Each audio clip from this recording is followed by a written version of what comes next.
Bwana Yesu asifiwe.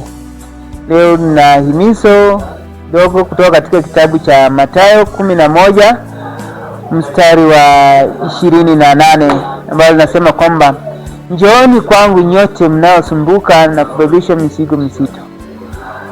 Langu ni kupenda kuwaelezea kwamba kulingana na maandiko haya ni mwito wa Mwokozi wetu Yesu Kristo, ambaye anatuita wale ambao tuko katika taabu, ambao tuko katika na matatizo na tuna balaa, kwamba tuje kwake naye aweze kutubebea mizigo mizito tulizo nazo. Na ukienda kiteremka chini katika mstari wa 9 inasema kwamba na tujifunge nira yake. Tujifunge nira ya Bwana. Na hakika kwamba unaelewa nira ya Bwana ni nini.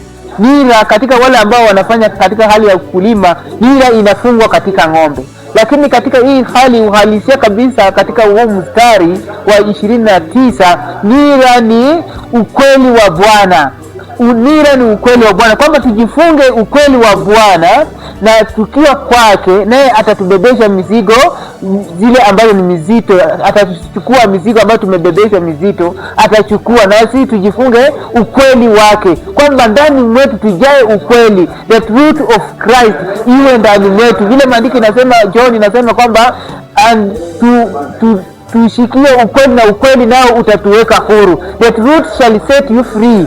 So kwa hivyo mpendo na kuomba kwamba uje kwa Bwana, na yale yote ambayo inayokukumba nayo kuja kwa Bwana, na Bwana naye ataweza kukuondolea huo uzito. Nayo kazi yako tu ni kujifunga nira yake ambayo ni ukweli wa Bwana. Jifunga ukweli wa Bwana katika maisha yako, katika hali zako za kila siku, katika biashara zako, katika hekalu, katika familia yako.